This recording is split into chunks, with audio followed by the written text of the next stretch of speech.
hoje nós voltamos no programa Revendo a História para contar a história de mais um ponto muito antigo, muito tradicional aqui da nossa cidade. Mas antes, nós temos que falar aquelas colaborações todas que vocês mandam para nós.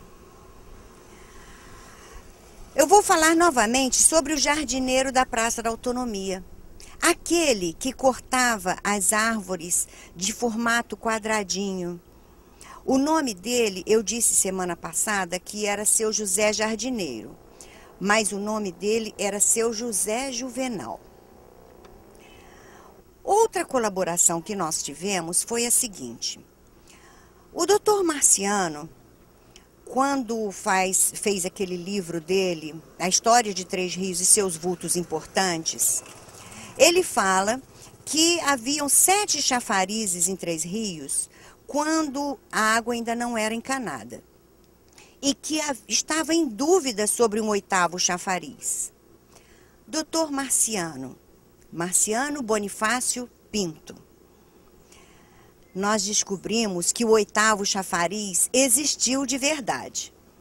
Ele existia na Praça Visconde do Rio Novo e encontramos notícias dele no dia 14 de março de 1918, no Jornal Arealense. Mais uma novidade. Conseguimos saber quanto a Casa de Caridade pagou para fazer aquele obelisco que hoje está em frente à Matriz de São Sebastião. Originalmente, ele foi construído lá na sede da Fazenda do Cantagalo. A sede deixou de existir e a Casa de Caridade mandou fazer esse obelisco em honra e memória da Condessa do Rio Novo. Para fazer aquele monumento, a Casa de Caridade gastou R$1.178.400. Outra notícia muito importante que eu nunca tinha ouvido falar e fiquei sabendo agora, que no dia 2 de abril de 1919, o grande jurista Rui Barbosa, que era candidato à presidência, passou pelo nosso distrito de Entre Rios. Ele passou por aqui com destino a Juiz de Fora na campanha para a presidência. Chegou em um trem especial, foi recebido com um banquete e a banda 1º de Maio estava presente, como todas as autoridades. Ao sair do banquete, as gentis representantes do belo sexo fizeram uma ala e derramaram pétalas de flores sobre ele, que deixou em mãos da senhora Almira Ribas um cartão onde se lia: ao amável povo de Entre Rios, suas gentis filhas, agradecimentos e saudades de Rui Barbosa, 2 de abril de 1919. Tá vendo como tem história para contar aqui em Três Rios? E hoje vamos contar mais uma. Vamos contar a história da Capela de Nossa Senhora da Conceição e do Hospital de Clínicas Nossa Senhora da Conceição. Tem história à beça dentro desses 2 grandes estabelecimentos da nossa cidade. Vamos lá. Andar com fé eu vou, café não costuma falhar. Andar com fé eu vou, café não costuma falhar. Andar com fé eu vou, café não costuma falhar. Andar com fé eu vou, café não costuma falhar. Antigamente, não existia o prédio do hospital. Só havia a capela de Nossa Senhora da Conceição. E ninguém consegue saber ao certo a data da sua construção. Eu vou mostrar a vocês as pesquisas que nós fizemos e aonde é que nós conseguimos chegar sobre a história da Capela Nossa Senhora da Conceição.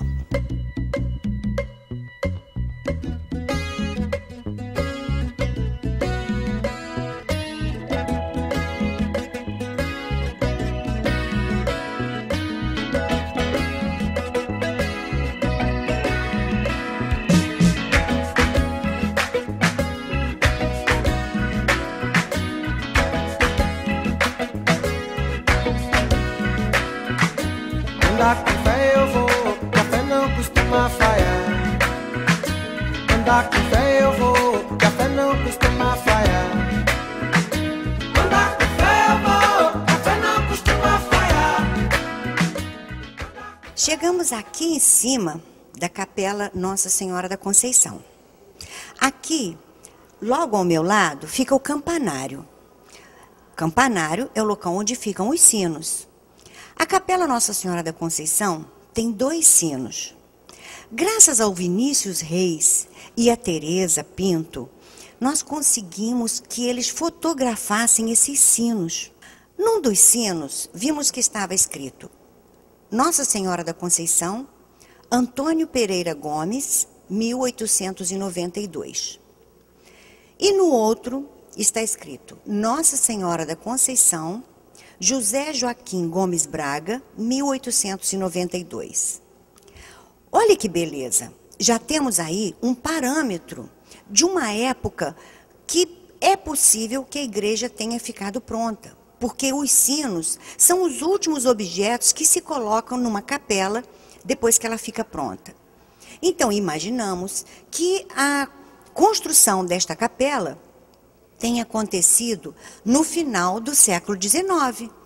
1870, 1880 e 1892 ela já estava pronta, porque os sinos foram colocados. Mas quem foram essas pessoas? Antônio Pereira Gomes e José Joaquim Gomes Braga. Fomos atrás da pesquisa novamente. Isso é uma coisa que comove e que atiça a curiosidade.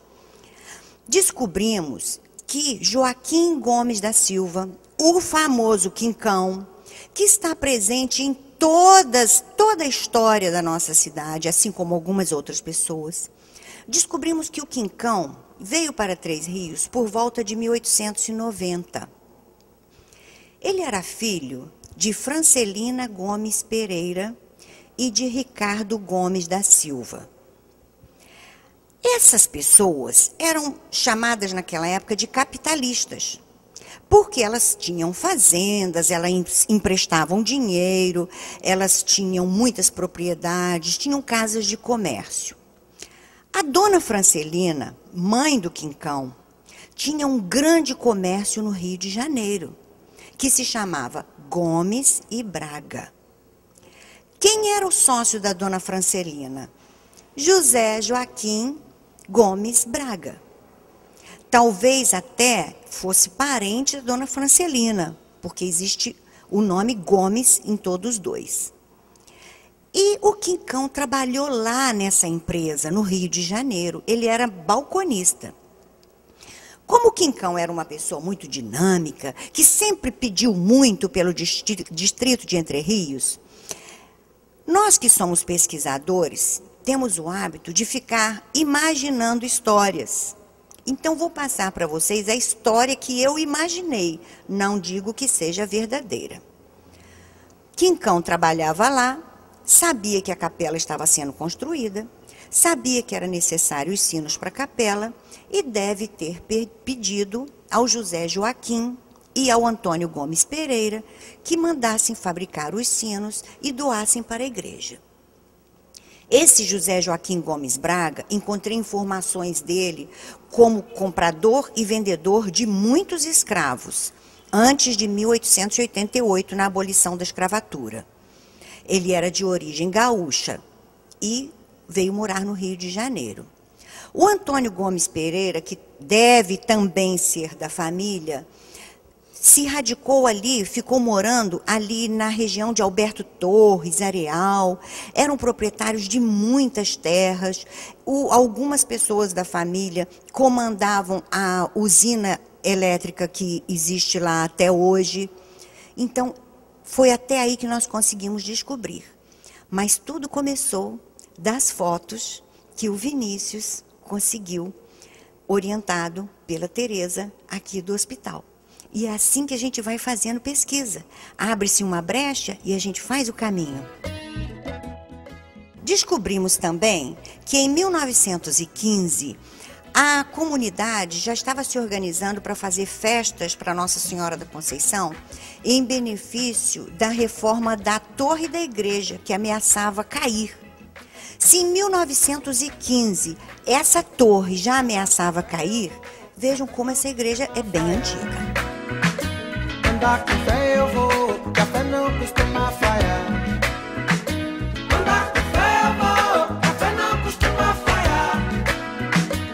Andar com fé eu vou, café não costuma falhar. Soubemos também que nos meses de maio e junho, aqui eram feitas as festas dos meses de Maria, sempre em benefício de alguma coisa. Mas eram festas concorridas, com leilão de novilhas, de porcos, leilões concorridos. Naquela época, o distrito de Entre Rios só tinha 8.000 habitantes. Esse número foi entregue ao Departamento de Estatística em 1917 pelo Major Ribas. Então, um povoado com 8.000 habitantes, numa época que não tinha televisão, não tinha rádio, não tinha nada disso, o que podia acontecer? Faziam festas na porta da igreja para benefício da construção, da reforma da torre, como eu já falei, e também para que se construísse uma sacristia. Vamos lá saber. Então, chegaram à conclusão que era preciso ter uma sacristia na Capela Nossa Senhora da Conceição. Aqui está a sacristia. Ela começou a ser feita em 1920 e demorou a beça, porque em 1928 o grupo de amadores teatrais Dias Braga, aquele que era filantrópico, fez festa aqui na porta da capela para construir essa sacristia.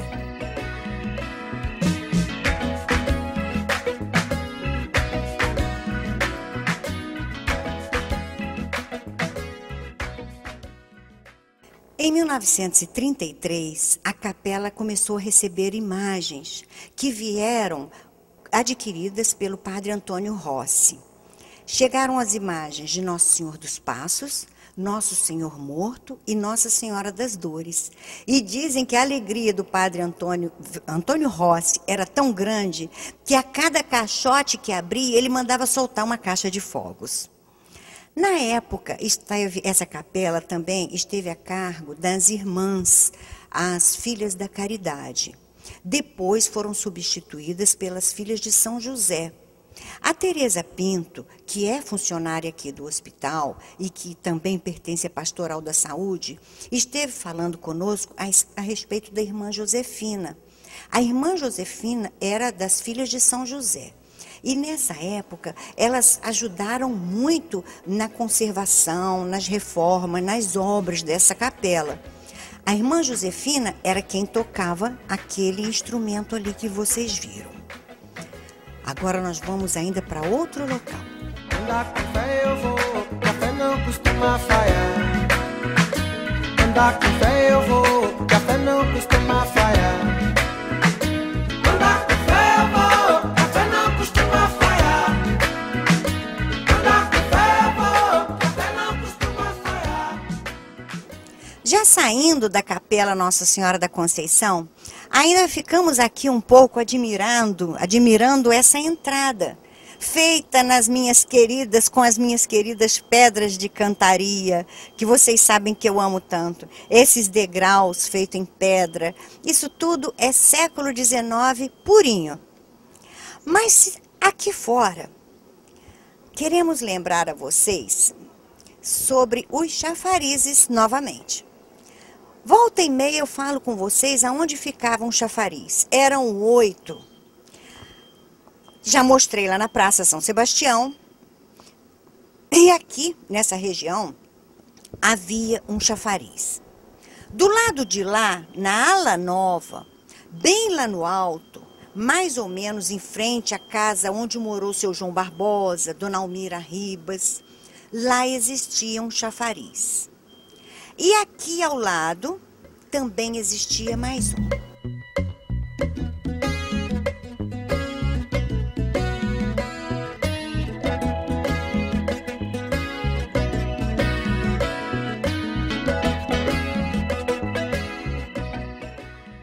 Aqui é a estação de tratamentos de água do Hospital Nossa Senhora da Conceição. Mas as pessoas mais antigas vão se lembrar que antigamente ali era a pediatria. E antes de ser pediatria, era a Casa das Irmãs. E antes de ser a Casa das Irmãs, era um dos chafarizes. Era o mais bonito de todos. Ele era feito em ferro, ele era artisticamente trabalhado. Tinha uma pinha em cima de cada um dos canos. E ali também havia a figura de um cavalo marinho, de latão ou de bronze. Aqui nesses chafarizes, as mulheres apoiavam as bacias, as tinas, para lavar a roupa e também para levar água para casa, porque não havia água encanada. No próximo bloco, vamos continuar a contar para vocês essa história que é feita de fé, de esperança, de união desse povo de Três Rios. Café não costuma falhar. Andar com fé eu vou, café não costuma falhar. Andar com fé eu vou, café não costuma falhar. Andar com fé eu vou, café não costuma falhar. Café tá na mulher, café tá na cobra cora.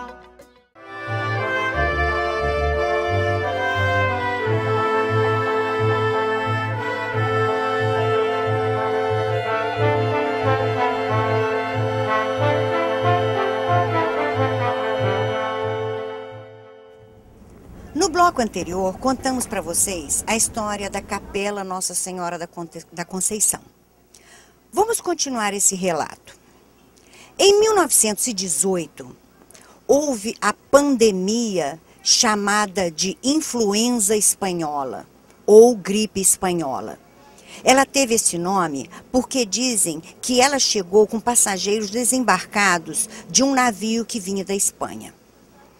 Em todo o país, que na época tinha 30 milhões de habitantes, morreram mais de 300 mil pessoas.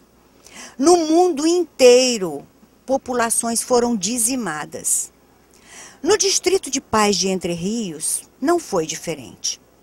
Não havia uma família que não tivesse sofrido com o terrível mal, que veio junto com a Primeira Grande Guerra. Em toda a região, o número de mortos se multiplicou.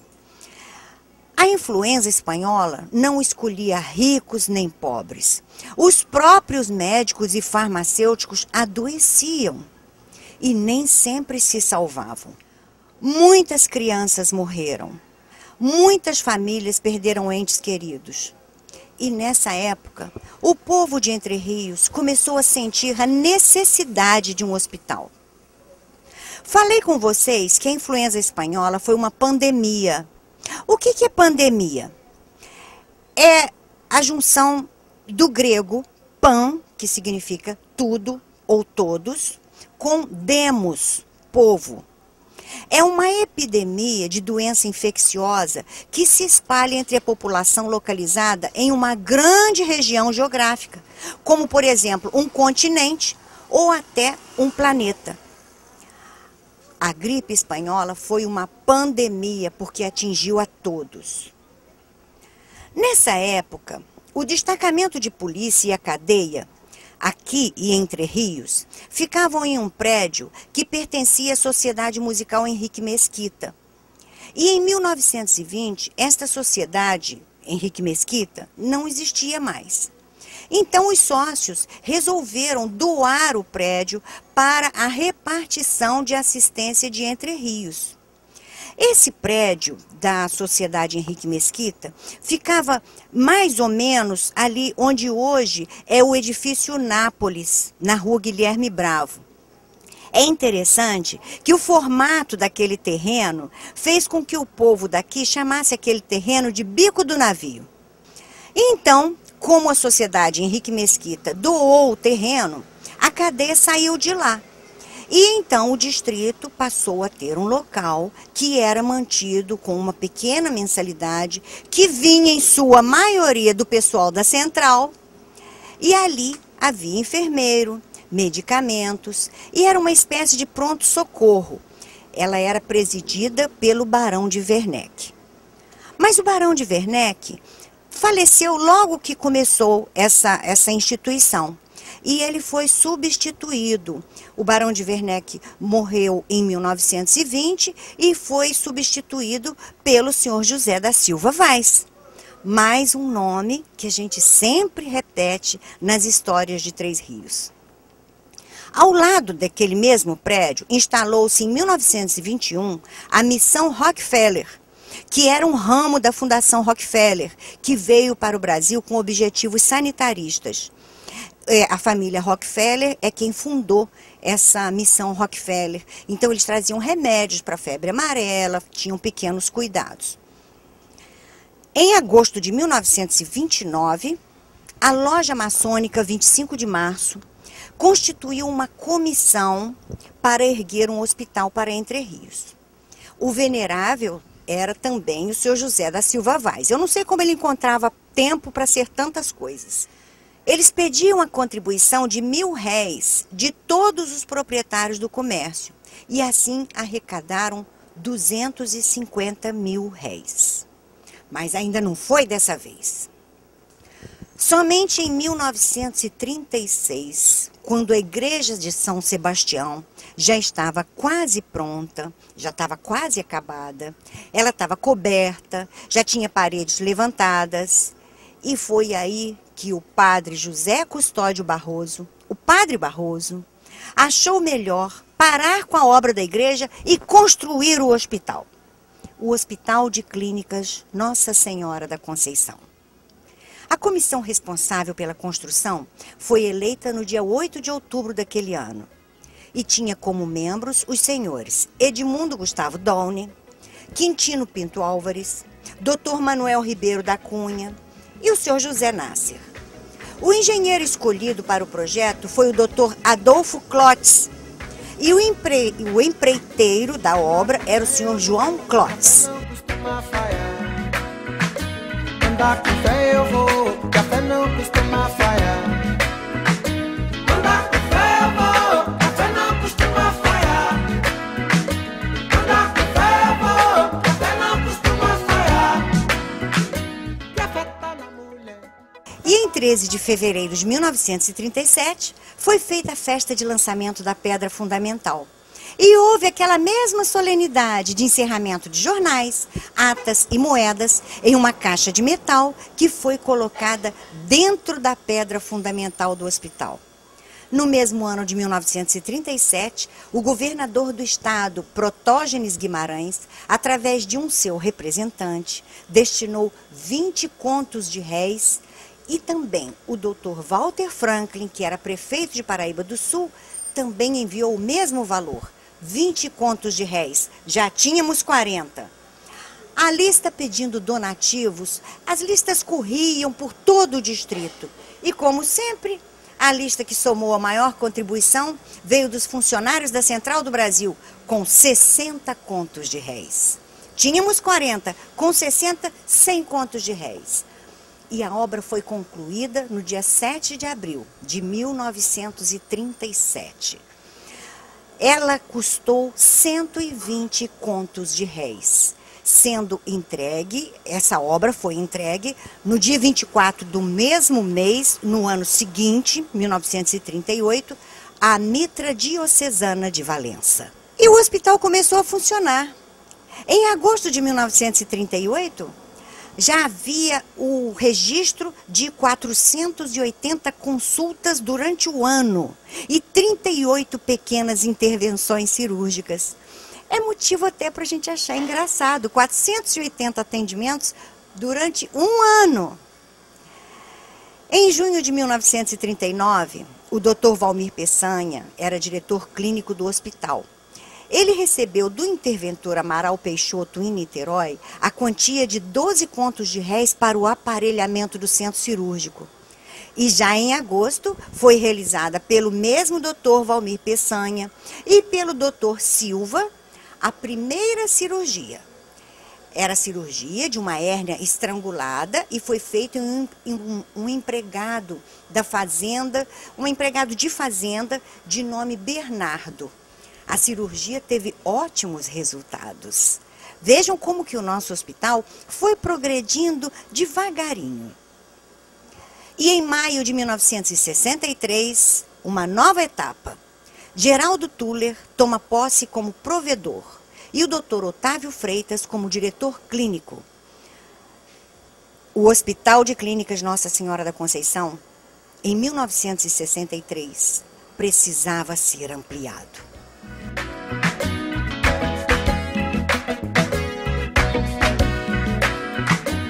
Andar com fé eu vou, café não costuma falhar.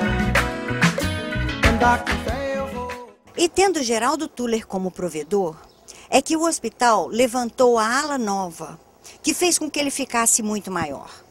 Em agosto de 1961, foi aprovado pela Assembleia Legislativa do Estado do Rio de Janeiro uma verba para a construção desta ala nova.